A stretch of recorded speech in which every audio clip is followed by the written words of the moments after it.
तो चलिए शुरू करते हैं हम क्लास 12th का जो फिजिक्स है हमारा क्लास 12th का फिजिक्स। तो फिजिक्स के जो आपको आईएमपी क्वेश्चन मिलने वाले हैं, तो आईएमपी क्वेश्चन की शुरुआत इसी वीडियो से होने वाली है।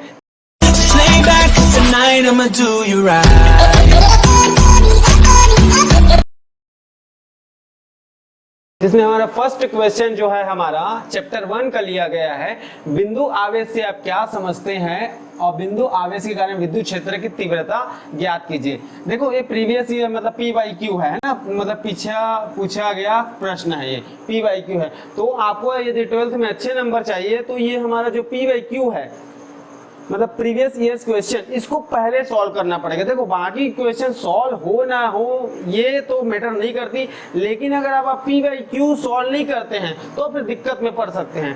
तो ये हमारा पहला नंबर का जो क्वेश्चन है, बिंदु आवेश से आप क्या समझते हैं, बिंदु आवेश कारण विद्युत क्षेत्र की तीव्रता ज्ञात कीजिए। तो सबसे पहले हमें बिंदु आवेश की डेफिनेशन देनी पड़ेगी, है ना, बिंदु आवेश क्या होती है, फिर उस बिंदु आवेश के कारण विद्युत क्षेत्र की तीव्रता ज्ञात करेंगे। तो देखिए बिंदु आवेश, सबसे पहले देखिए बिंदु आवेश की परिभाषा क्या बनेगी, यदि दो आवेशित पिंडों की विमाएं उनके बीच की दूरी की तुलना में नगण्य हो। क्या कहा, ध्यान से सुनिए, यदि दो आवेशित पिंड है हमारे और उनके जो विमा है ना, यदि दो आवेशित पिंडों की जो विमाएं हैं उनके बीच की दूरी की तुलना में, क्या उनके बीच की दूरी की तुलना में नगण्य हो, तो उन आवेशों को हम बोल देंगे बिंदु आवेश। कूलाम ने इसके बारे में एक नियम प्रतिपादन किया, दो बिंदु आवेशों के मध्य लगने वाला बल, जिसका सूत्र होता है F = 1/4πε0 Q1 × Q2 डिवाइड में R का स्क्वायर, है ना। तो बिंदु आवेश एक बार और पढ़ लेते हैं, यदि दो आवेशित पिंड हैं हमारे और उनकी जो विमा है यदि उनके बीच की दूरी की तुलना में नगण्य हो तो उन आवेशों को हम बिंदु आवेश कहेंगे। नो डाउट एग्जाम में पूछा गया क्वेश्चन है, P/Q है, ध्यान दे दीजिए मेरे बात को, है ना। उसके बाद देखेंगे विद्युत क्षेत्र की तीव्रता ज्ञात करेंगे। तो माना बिंदु O पर कोई बिंदु आवेश +Q रखा हुआ है। देखो भाई सिंपल सी बात है, एक बिंदु O मान लेते हैं, क्या मान लेते हैं, बिंदु O मान लेते हैं। माना बिंदु O, ये हमारा O बिंदु है, इस पर हम +Q आवेश रख देते हैं। माना बिंदु O है जिस पर +Q आवेश रखा गया है ना। अब इससे R दूरी पर, तो किससे R दूरी पर, तो ये बिंदु O से R दूरी पर एक बिंदु क्या है, P है। R दूरी पर एक बिंदु P है जिस पर विद्युत क्षेत्र की तीव्रता ज्ञात करनी है। तो उसी बिंदु पर हमें विद्युत क्षेत्र की तीव्रता ज्ञात करनी है। अब देखें, यदि बिंदु P पर मान लो, यदि बिंदु P पर एक परीक्षण आवेश, कौन सा आवेश, परीक्षण आवेश, है ना। यदि बिंदु P पर एक परीक्षण आवेश Q0 की कल्पना करें, यदि इस बिंदु P है, यहाँ पर जो बिंदु P है मतलब बिंदु O से R दूरी पर एक बिंदु P है जिस पर विद्युत क्षेत्र की तीव्रता ज्ञात करनी है। अब इसी बिंदु पर एक परीक्षण आवेश Q0 की कल्पना करेंगे। किसकी कल्पना करें, Q0 की कल्पना करेंगे। अब देखो ये हमारा बिंदु आवेश है, ये हमारा बिंदु आवेश है, तो दोनों बिंदु आवेशों के मध्य बल लगेगा और ये बल किन्हीं भी दो बिंदु आवेशों के मध्य लगने वाला बल, तो कूलाम ने बता दिया था, क्या था हमारे F = 1/4πε0 Q1 × Q2 डिवाइड में R का स्क्वायर, है ना। ये हमारा कूलाम का नियम था, आप लोगों ने पढ़ा भी होगा शायद।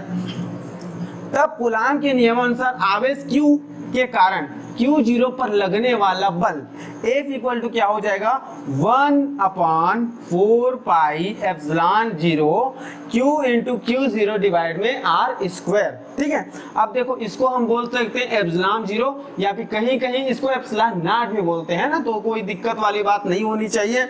चूंकि बिंदु P पर विद्युत क्षेत्र की तीव्रता और विद्युत क्षेत्र की तीव्रता आपका सूत्र पता है, इक्वल टू क्या होता है, F डिवाइड में Q0, है ना। ये हमारा परीक्षण आवेश है तो F डिवाइड में Q0। अब इसको मान लिया समीकरण 1, अब यहाँ पर लिखेंगे समीकरण 1 से। देखो भाई यहाँ पर ये F का मान हमको पता है, F का मान क्या है, 1/4πε0 Q × Q0 डिवाइड में R का वर्ग। अब इस मान को हम यहाँ पर पुट कर देंगे, है ना, यहाँ पर रखेंगे। तो यहाँ पर F का मान जैसे ही हम रखेंगे तो क्या हो जाएगा जी, 1/4πε0 Q × Q0 डिवाइड में R स्क्वायर, डिवाइड में क्या हो जाएगा Q0। अब यहाँ पर मुन्ना बात समझने वाली है, ये Q0 नहीं है, ये Q0 बटा क्या है, 1 है ना। तो या पर इसको ये भाग में है, अगर हम इसको गुणा में करेंगे तो नीचे का जो हर रहता है वो पलट जाता है ना। नियम याद रखिएगा, क्लास 10 में पढ़ा गया है। तो इक्वल टू हो जाएगा 1/4 pi epsilon 0 q into Q0 divide में r का स्क्वायर, और ये मल्टीप्लाई हो गया 1 क्या हो जाएगा Q0। अब यहाँ पर एक छोटा सा काम करेंगे, ये Q0 अंश में है और ये Q0 हर में है, तो इसको ऐसा नहीं कर सकते, काट सकते हैं, है ना। काटना जरूरी है, सभी का काटा होगा लाइफ में। तो ये हो गया हमारा E इक्वल टू हो गया हमारा 1/4 pi epsilon 0 into Q divide में R का वर्ग, और यही हमारा है बिंदु आवेश के कारण विद्युत क्षेत्र की तीव्रता। यही हमारा यही अभिष्ट व्यंजक है, अभिष्ट व्यंजक है। अगर मान लो इसको सदिश रूप में लिखते हैं, क्या कौन से रूप में लिखेंगे, सदिश रूप में। तो सदिश रूप में सिंपल क्या करेंगे, सदिश रूप में, तो सदिश रूप में चूंकि हम जानते हैं विद्युत क्षेत्र की तीव्रता कौन सी राशि होती है जी, सदिश राशि होती है। तो वेक्टर E इक्वल टू हो जाएगा हमारे पास 1/4 पाई एप्सिलॉन 0, और ये हमारा हो जाएगा Q डिवाइड में R का वर्ग इंटू R केप। जहां ये जो R केप है ये हमारा OP, जो कि हमारा O से लेकर P तक की दिशा है, OP दिशा के अनुदिश, क्या अनुदिश एकक सदिश है। कैसा सदिश, एकक सदिश, है ना। जब कैप लगता है मतलब समझ जाना कि वो एकक सदिश एक निश्चित दिशा को बता रही है। तो ये हमारा पहले नंबर का क्वेश्चन है ना। बिंदु आवेश से आप क्या समझते हैं, बिंदु आवेश का विद्युत क्षेत्र की तीव्रता P/Q है, पिछले साल पूछा गया प्रश्न है, मतलब पिछले वर्ष। तो ऐसे हम बहुत सारे क्वेश्चन को 1 बाय 1 रीड करेंगे।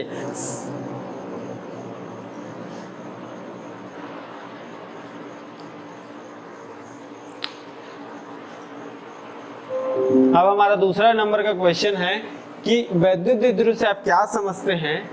किसी वैद्युत द्विध्रुव के कारण अक्षीय स्थिति में किसी बिंदु पर विद्युत क्षेत्र की तीव्रता का व्यंजक स्थापित कीजिए तथा विद्युत क्षेत्र की दिशा भी बताइए, है ना। तो ये हमारा एक बार क्वेश्चन जो है इस बार बहुत ज्यादा थोड़ा सा लंबा टाइप का लग रहा है, लेकिन लंबा नहीं है यार। धीरे धीरे स्टेप बाय स्टेप आप हल करेंगे तो ये भी क्वेश्चन एकदम हलवा लगने लगेगा, है ना। मैगी 2 मिनट में तैयार। तो क्वेश्चन को ध्यान से समझते हैं। सबसे पहले एग्जाम में आपको करना क्या है, क्वेश्चन को ध्यान पूर्वक पढ़ना है। पढ़ने के लिए आपको 15 मिनट अलग से दे दिया जाता है बोर्ड में, है ना। तो क्वेश्चन को जब आप ध्यान से पढ़ेंगे तब आप उसका आंसर सही तरीके से लिखेंगे। और ध्यान रहे, गलती की कोई गुंजाइश नहीं, एक ही मौका और एग्जाम क्लियर। क्वेश्चन को समझते हैं कि पूछा क्या गया है, वैद्युत द्विध्रुव से आप क्या समझते हैं। तो सबसे पहले जान ले कि हमें वैद्युत द्विध्रुव की परिभाषा देनी है। किसी वैद्युत द्विध्रुव के कारण अक्षीय स्थिति में किसी बिंदु पर विद्युत क्षेत्र की तीव्रता का व्यंजक स्थापित कीजिए। मतलब विद्युत क्षेत्र की तीव्रता भी बतानी है, और कौन सी स्थिति में, अक्षीय स्थिति में। उसके बाद विद्युत क्षेत्र की तीव्रता की दिशा बतानी है, मतलब जो फाइनल जो निकलेगा हमारा विद्युत क्षेत्र की जो तीव्रता निकलेगी उसकी क्या दिशा होगी वो हमें बतानी है। तो वैद्युत द्विध्रुव की परिभाषा देखते हैं। वैद्युत द्विध्रुव मतलब क्या होता है भाई वैद्युत द्विध्रुव, इसको इंग्लिश में बोलते हैं इलेक्ट्रिक डाइपोल। क्या बोलते हैं, इलेक्ट्रिक डाइपोल कहा जाता है। यदि दो बराबर और विजातीय आवेश एक दूसरे से बहुत ही अल्प दूरी मतलब 2L, है ना, 2L पर स्थित हो तो इस निकाय को द्विध्रुव कहते हैं, मतलब वैद्युत द्विध्रुव कहते हैं। तो परिभाषा क्या हो गई कि यदि दो बराबर और विजातीय आवेश होनी चाहिए, मतलब एक ही आवेश नहीं होनी चाहिए, मतलब प्लस प्लस नहीं होगी, प्लस माइनस होगी, ठीक है। तो यदि दो बराबर और विजातीय आवेश एक दूसरे से बहुत ही अल्प दूरी मतलब एकदम कम जी, एकदम कम मतलब 2L पर स्थित हो तो इस निकाय को बोलेंगे वैद्युत द्विध्रुव। एक निकाय बन जाएगा, उस निकाय को बोला जाएगा वैद्युत द्विध्रुव, ठीक है। ये हमारा हो गया वैद्युत द्विध्रुव की परिभाषा। इसको इंग्लिश में क्या बोलते हैं, डेफिनेशन, है ना। परिभाषा को डेफिनेशन कहते हैं। और वैद्युत द्विध्रुव क्या बोलते हैं, इलेक्ट्रिक डाइपोल कहा जाता है। उसके बाद अक्षीय स्थिति, भाई यहाँ पर पूछा गया, देखो आप डायरेक्ट अक्षीय स्थिति के लिए व्यंजक स्थापित कर सकते हैं, लेकिन मैं आपको अक्षीय स्थिति क्या होता है वो भी बता देता हूँ, है ना, कोई दिक्कत नहीं होनी चाहिए। तो अक्षीय स्थिति इसको बोलते हैं इंड ऑन पोजीशन। और ध्यान दीजिए ये अक्षीय स्थिति आप ध्यान से पढ़िए, क्योंकि चैप्टर 1 में भी है, 2 में भी है और चैप्टर 5 में भी है ना, चुंबकत्व। तो अक्षीय स्थिति जब कोई बिंदु जिस पर विद्युत क्षेत्र की तीव्रता ज्ञात करनी होती है, मतलब जब कोई बिंदु जिस पर विद्युत क्षेत्र की तीव्रता ज्ञात करनी होती है। स्पीड हो रहा है क्या, धीरे धीरे बोले, अगर धीरे धीरे बोलूंगा तो 4 साल में खत्म हो गए ना, तो थोड़ा सा स्पीड, थोड़ा सा आप अपने दिमाग को थोड़ा तेज कर लीजिए, क्योंकि अब मंजिल दूर नहीं। तो जब कोई बिंदु जिस पर विद्युत क्षेत्र की तीव्रता ज्ञात करनी होती है बढ़ाए गए द्विध्रुव अक्ष पर स्थित होती है, मतलब कहने की बात यह है कि द्विध्रुव को थोड़ा सा आगे बढ़ाएंगे और उसके अक्ष पर स्थित रहेगी वह बिंदु जिस पर हम विद्युत क्षेत्र की तीव्रता ज्ञात करेंगे। ठीक है, जब कोई बिंदु जिस पर विद्युत क्षेत्र की तीव्रता ज्ञात करनी होती है बढ़ाए गए द्विध्रुव पर स्थित होती है, तो इस बिंदु को, मतलब वो जो बिंदु रहेगा उसको द्विध्रुव के सापेक्ष अक्षीय स्थिति कहते हैं, अक्षीय स्थिति में कहा जाता है। तो अक्षीय स्थिति क्या होती है, जब कोई बिंदु जिस पर विद्युत क्षेत्र की तीव्रता ज्ञात करनी होती है, क्या होता है, ज्ञात करनी होती है, बढ़ाए गए द्विध्रुव अक्ष पर स्थित होती है, तो इस बिंदु को द्विध्रुव के सापेक्ष अक्षीय स्थिति कहते हैं, मतलब वैद्युत द्विध्रुव के सापेक्ष अक्षीय स्थिति कहा जाता है। और अक्षीय स्थिति को अनुदैर्ध्य स्थिति भी कहते हैं। अगर आपसे पूछ दिया जाए कि अनुदैर्ध्य स्थिति क्या होती है, तो आप ये सोचकर क्वेश्चन पेपर मत छोड़ देना कि भाई साहब हमको तो अक्षीय स्थिति बताया गया था, यहाँ तो अनुदैर्ध्य स्थिति पूछ दिया है। तो ऐसा नहीं बेटा, बात ऐसा है कि अक्षीय स्थिति को ही बोला जाता है अनुदैर्ध्य स्थिति। जिस तरह से रामचंद्र जी को भी बोला जाता है प्रभु सियाराम। ठीक है, समझ में आई बात। तो माना ए बी, अब व्यंजक की स्थापना करेंगे, यहां से हम व्यंजक की स्थापना करेंगे। तो किसके लिए व्यंजक की स्थापना जी, विद्युत क्षेत्र की तीव्रता के लिए। तो माना ए बी एक वैद्युत द्विध्रुव है जो प्लस क्यू और माइनस क्यू, अब देखो ये प्लस क्यू है और ये माइनस क्यू है। मैंने क्या किया, दो बराबर और विजातीय आवेश, देखो यहाँ पर प्लस और यहाँ पर माइनस हो रहे हैं ना, और दोनों से मिलकर बना हुआ है। कौन बना हुआ है, वैद्युत द्विध्रुव बना हुआ है। ठीक है, मतलब ये बात क्लियर होनी चाहिए, यदि दो बराबर और विजातीय आवेश एक दूसरे से बहुत ही कम दूरी पर, मतलब अल्प दूरी पर हो, अल्प दूरी मतलब कितना जी, 2L है ना, तो इस निकाय को बोलेंगे वैद्युत द्विध्रुव। तो माना ए बी हमारा एक वैद्युत द्विध्रुव है जो प्लस क्यू और माइनस क्यू आवेशों से मिलकर बना हुआ है। माना दोनों आवेशों के बीच की दूरी क्या है, 2L। जैसे मैंने कहा था ना कि 2L होनी चाहिए, मतलब बहुत ही ज्यादा कम है ना, तो इन दोनों आवेशों के बीच की दूरी क्या है, 2L है। उसके बाद इस द्विध्रुव के मध्य बिंदु O से, मध्य बिंदु मतलब वो, ये देखो ये हमारा A हो गया और ये हमारा B हो गया, ये हमारा प्लस Q है, ये हमारा माइनस Q है, और इन दोनों के बीच की दूरी क्या है जी, इन दोनों के बीच की दूरी है 2L। ठीक है, अब यहाँ पर देखो बेटा, इसके मध्य बिंदु O से R दूरी पर एक बिंदु P है, यहाँ पर थोड़ा सा बिंदु P है। O से R दूरी पर क्या है, बिंदु P है, जिस पर विद्युत क्षेत्र की तीव्रता ज्ञात करनी है ना, विद्युत क्षेत्र की तीव्रता ज्ञात करनी है। तो ऐसा मत बोलना कि एक ही बार विद्युत क्षेत्र की तीव्रता, भाई अलग अलग है ना। तो यहाँ पर प्लस क्यू आवेश है, यहाँ पर माइनस क्यू आवेश है। पहले प्लस क्यू आवेश के लिए निकालेंगे, फिर माइनस क्यू आवेश के लिए निकालेंगे, है ना, फिर उसके बाद परिणामी तीव्रता निकालेंगे। तो स्टेप बाय स्टेप आगे बढ़ेंगे तो थोड़ा ज्यादा अच्छा समझ में आएगा। इस बात को एक बार और रिपीट कर देते हैं फास्ट मोड में। तो वैद्युत द्विध्रुव इलेक्ट्रिक डाइपोल बोलते हैं इसको इंग्लिश में। इसको क्या बोला गया, यदि दो बराबर और विजातीय आवेश एक दूसरे से बहुत ही अल्प दूरी मतलब 2L पर स्थित हो तो इस निकाय को बोला जाएगा वैद्युत द्विध्रुव। उसके बाद आता है हमारा अक्षीय स्थिति, इसको बोलते हैं इंड ऑन पोजीशन। जब कोई बिंदु जिस पर विद्युत क्षेत्र की तीव्रता ज्ञात करनी होती है बढ़ाए गए द्विध्रुव अक्ष पर स्थित होता है, तो इस बिंदु को द्विध्रुव के सापेक्ष क्या बोला जाता है, अक्षीय स्थिति कहा जाता है। अक्षीय स्थिति इंग्लिश में बोलते हैं इंड ऑन पोजीशन। उसके बाद माना ए बी हमारा एक वैद्युत द्विध्रुव है जो प्लस क्यू और माइनस क्यू आवेशों से मिलकर बना हुआ है।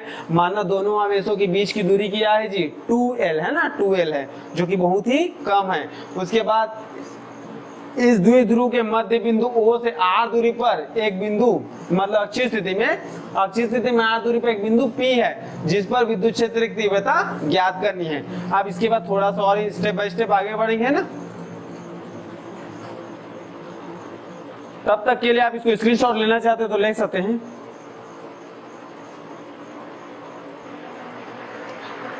आप देखते हैं उसका व्यंजक है ना, अक्षीय स्थिति में व्यंजक ज्ञात करने के लिए बोला गया था। तो बिंदु A पर, यहाँ पर बिंदु A है, A पर कौन सा आवेश उपस्थित है, प्लस क्यू आवेश उपस्थित है। तो बिंदु A पर प्लस क्यू आवेश के कारण बिंदु P पर विद्युत क्षेत्र की तीव्रता क्या हो जाएगा, E1 इक्वल टू हो जाएगा 1/4 पाई एप्सिलॉन 0 Q डिवाइड में AP का वर्ग। जैसे हमने एकांक बिंदु आवेश वाले पढ़े थे है ना, बिंदु आवेश पर तो विद्युत क्षेत्र की तीव्रता का सूत्र क्या निकाले थे, इक्वल टू निकाल लिए थे 1/4 पाई एप्सिलॉन 0 Q डिवाइड में क्या था, R का वर्ग था, जहां R हमारा क्या था, दूरी था, है ना।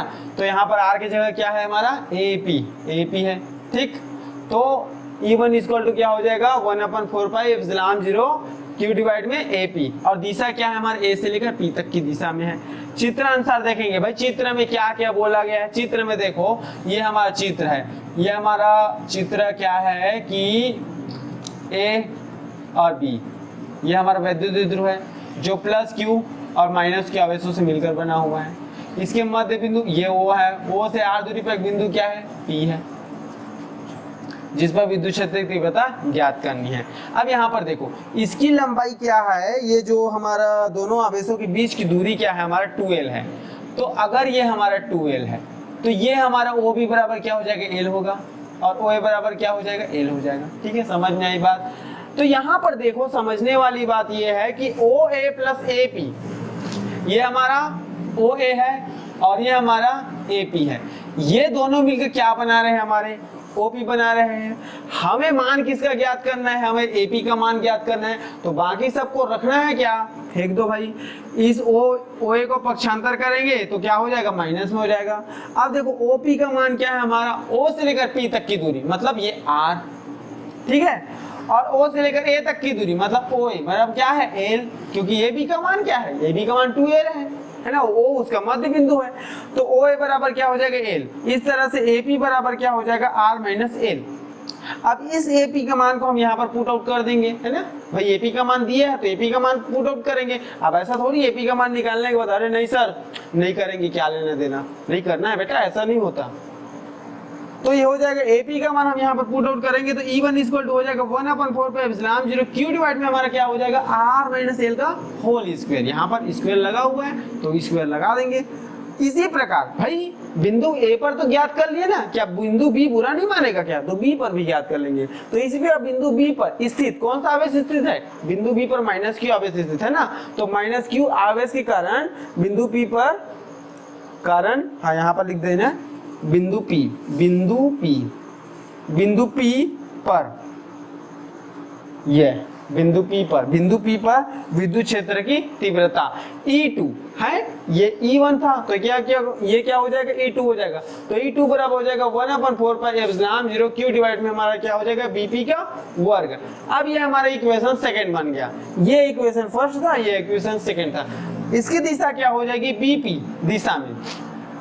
अब पुनः चित्र अनुसार देखेंगे भाई, चित्र में पुनः देखो, चित्र में देखो BP, B से लेकर P तक की दूरी, तो BP जो हमारा बन रहा है OB प्लस OP से मिलकर बन रहा है तो AP प्लस क्या हो जाएगा, OB हो जाएगा। OP का मान देखो R है, O से लेकर P तक की दूरी R हो गया तो यहाँ पर R रख दिए, और OB का मान क्या है, L है, तो R प्लस L, तो BP बराबर क्या हो जाएगा, R प्लस L। अब इस मान को हम कहाँ पर पुट करेंगे, यहाँ पर, और लिखेंगे अतः E2 इक्वल टू हो जाएगा 1/4 पाई एप्सिलॉन 0 Q डिवाइड में हमारा क्या हो जाएगा, R प्लस L का होल स्क्वायर, है ना, होल स्क्वायर, इसको होल स्क्वायर भी बोल सकते हैं ना। इसको मान लेंगे हम समीकरण 2, इसको नहीं मानते, इसको 2 मान लेते हैं। तो उसके बाद क्या हो जाएगा, चूंकि एक कंडीशन है, कंडीशन क्या है, चूंकि E1 और E2 एक ही रेखा पर कार्यरत है लेकिन दिशा क्या है, हमारे विपरीत है। चूंकि E1 और E2 एक ही रेखा में विपरीत दिशा में कार्यरत है और E1 हमारा बड़ा है किससे, E2 से बड़ा है, अतः जो परिणामी तीव्रता होगी, परिणामी तीव्रता E इक्वल टू क्या हो जाएगी हमारी, E1 माइनस E2। क्या E1 माइनस E2। और यहाँ पर हो जाएगा हमारा, दिशा की बात बता दें तो दिशा हम लिख देंगे AP दिशा में। अब ऐसा मत बोलो सर AP दिशा कैसे हो गया सर, तो बेटा बात ऐसा है कि E1 बड़ा है ना, और E1 का दिशा क्या है AP है, तो इसका दिशा क्या हो जाएगी AP हो जाएगी। बड़े के बात माना करो, है ना, तो यहाँ पर भी बड़े का बात मानते हैं। अब इसके बाद थोड़ा सा इसको और आगे हल कर देंगे।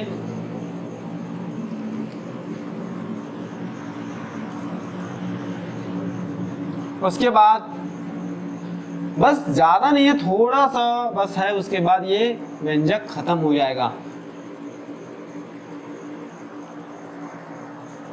कोई जनरल प्रमोशन वाले थोड़े हो भाई साहब, जनरल प्रमोशन वाले को तकलीफ बहुत ज्यादा होगी, क्योंकि वो तो 10वीं में पढ़े ही नहीं है, 11वीं में भी नहीं पढ़े हैं, तो 12वीं में तो दिक्कत होगी भाई। तो E इक्वल टू हमारा क्या हो जाएगा, अब यहाँ पर देखो 1/4 पाई एप्सिलॉन 0 यहाँ पर भी है, यहाँ पर भी है, तो दोनों में से क्या निकाल देंगे, कॉमन निकाल लेंगे। और यहाँ पर Q है, यहाँ पर Q है, तो सबसे पहले Q को कॉमन निकालते हैं, डिवाइड में क्या हो जाएगा 4 पाई एप्सिलॉन 0। और ये हमारे पास बच क्या गया 1 माइनस मतलब 1/r माइनस एल का होल स्क्वायर माइनस हो जाएगा 1/r प्लस एल का होल स्क्वायर।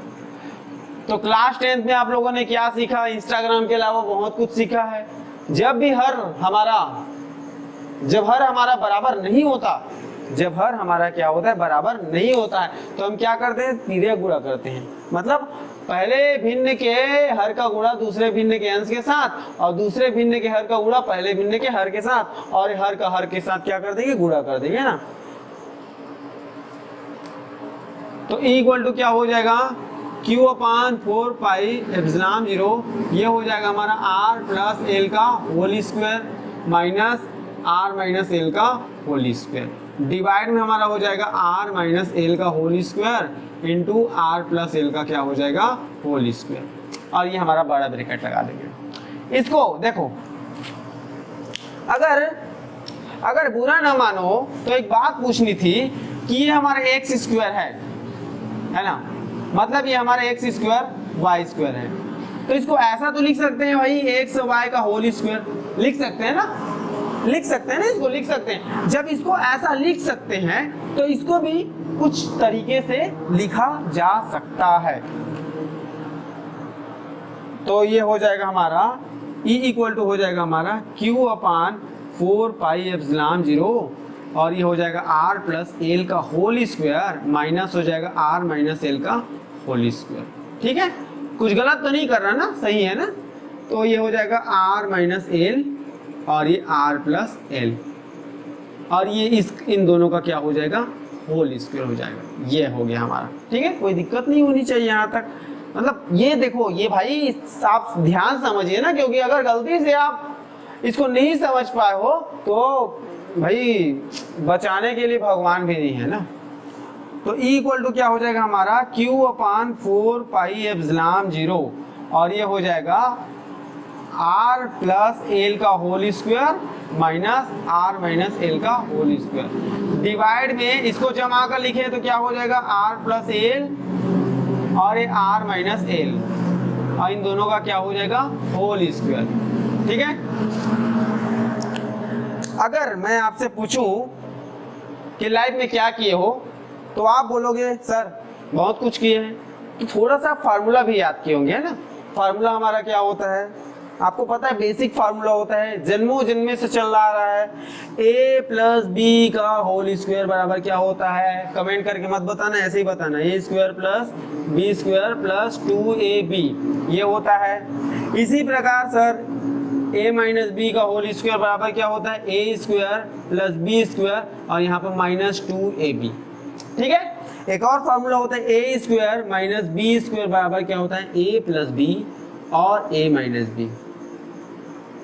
अब इस फार्मूले को हम पुट करेंगे, तो कैसे पुट करेंगे, यहाँ पर देखो, यहाँ पर क्या है, इसको मान लेंगे a के जगह, इसको मान लेंगे b के जगह, इसको मान लेंगे a के जगह, यहाँ इसको मान लेंगे b के जगह, ये a है ये b है, मान के चलो भाई, मानने में क्या दिक्कत है ना भाई, गणित ऐसे ही बनता है, मान के, ज्यादा मत मानना ना।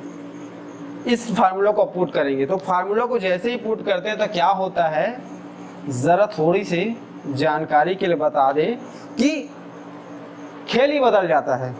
अब खेल कैसे बदलेगा, तो यहाँ पर हो जाएगा E इक्वल टू हो जाएगा, यहाँ पर फार्मूला पुट करेंगे, यहाँ पर कौन सा फार्मूला लगेगा, a प्लस बी वाला है ना, तो ये हो जाएगा हमारे पास q अपन 4 पाई एप्सिलॉन 0, ये तो बाहर में है, चुपचाप, कोई दिक्कत वाली बात नहीं है। ये हो जाएगा हमारा R square plus L square plus 2RL, ये हमारा, ठीक है। यहाँ पर कौन सा फार्मूला लगेगा, लेकिन उसके पहले माइनस है ना, माइनस लगाओ, ये R square plus L square minus 2RL, भाई ये फार्मूला यहाँ पर पुट आउट हो जाएगा। उसके बाद बटा हमारे के बड़ा ब्रैकेट ऐसे लगा देंगे, ये r plus L R minus L, मतलब a plus B a minus B, इसके जगह हम क्या लिख सकते हैं, a square minus B square लिख सकते हैं, तो इसको क्या लिखेंगे, r square minus L square, और ये होल स्क्वायर तो है ही, तो होल स्क्वायर कोई छेड़छाड़ नहीं करेंगे, ये बन गया हमारा, ठीक है। अब क्या करेंगे, ब्रैकेट को तोड़ देंगे, ब्रैकेट मतलब कोष्टक को तोड़ने पर, अब कोष्टक को जैसे ही तोड़ा जाता है तो कोष्टक के बाहर जो चिन्ह लगा रहता है उसका हम गुणा कर देंगे, तो यहाँ पर कौन सा चिन्ह है, माइनस चिन्ह लगा है, तो E इक्वल टू क्या हो जाएगा, Q अपान 4 pi epsilon 0 into R square plus L square plus 2RL, और ये माइनस हो जाएगा आर स्क्वायर, क्योंकि प्लस का गुणा माइनस के साथ होता है, क्या होता है, माइनस होता है। और यहाँ पर कौन सा निशान है जी, यहाँ पर कौन सा निशान है, जो ना दिखे वो धन और जो दिख जाए वो ऋण, यहाँ पर प्लस निशान है तो प्लस माइनस गुणा क्या हो जाएगा, माइनस, और यहाँ पर तो साफ साफ खुली आंखों से देख सकते हो बिना चश्मा लगाए, प्लस है तो प्लस माइनस गुणा माइनस होता है, और एल स्क्वायर हो जाएगा, और माइनस माइनस गुणा क्या हो जाएगा, प्लस हो जाएगा, तो 2RL, और ये हो गया हमारा। और नीचे थोड़ा सा देखेंगे तो R square minus L square आई होल दी स्क्वायर, ठीक है। उसके बाद थोड़ा सा और देखेंगे, जानकारी के लिए आपको बता दें कि ये हमारा प्लस है और ये हमारा माइनस है, दोनों एक ही जैसा है, तो इसको ऐसा नहीं होता लड़ लड़ के कट जाए मर जाए, क्या लेना देना, ये कट गया हमारा। अब क्या बचा जी इसको आप स्क्रीनशॉट ले सकते हैं इतना तक का, फिर उसके बाद आगे देखेंगे। तो अगर कुछ ऐसा करे कि बात बन जाए,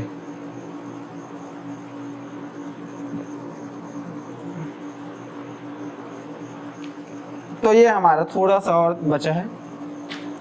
E इक्वल टू क्या हो जाएगा हमारे पास, E इक्वल टू, और E हमारा क्या है जी, विद्युत क्षेत्र की तीव्रता है, सदिश राशि होती है 4 पाई एप्सिलॉन 0, ये हो गया हमारा 2RL प्लस 2RL, और ये हो जाएगा R square minus L square, और ये होल दी स्क्वायर, ये बड़ा ब्रैकेट में 2RL कॉमन क्या चला जाएगा,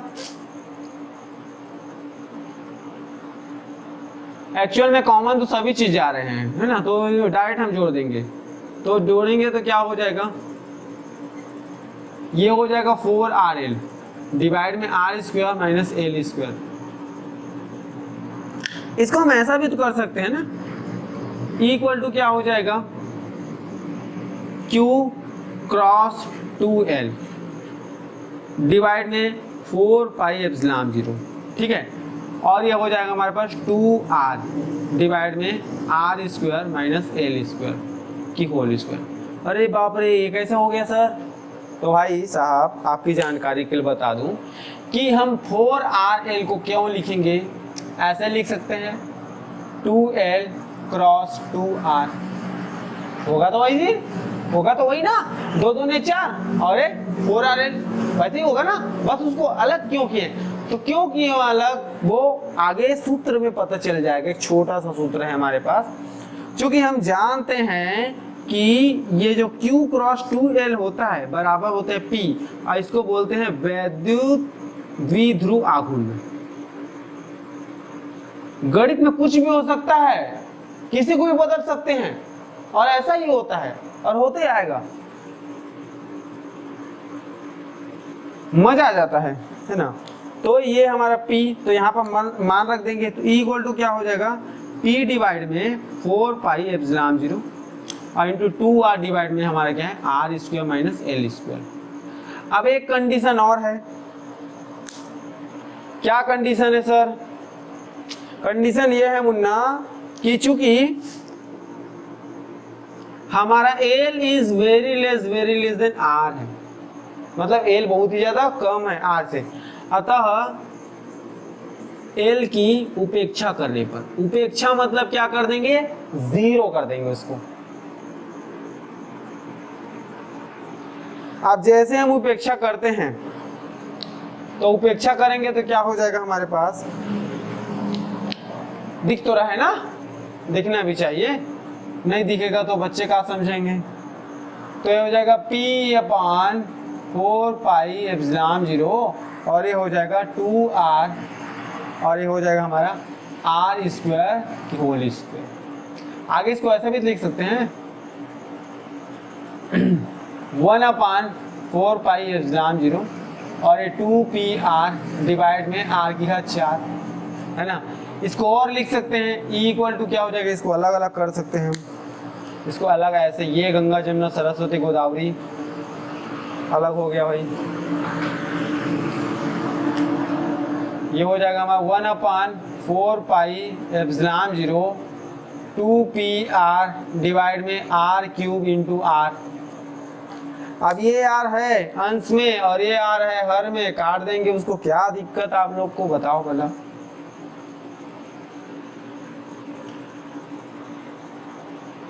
तो फाइनल हमारा जो निकल गया है अक्षीय स्थिति के लिए व्यंजक E बराबर क्या हो जाएगा 1/4πε0 2p डिवाइड में r³। पानी भर के लेगा जो छोटू।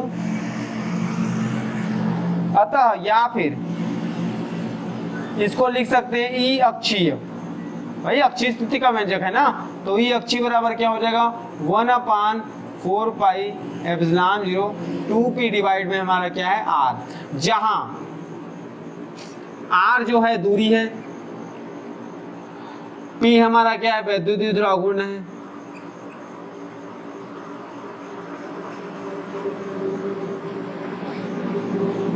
ठीक है। और दिशा, दिशा क्या है हमारी, दिशा हमारी है AP, AP दिशा में, ठीक।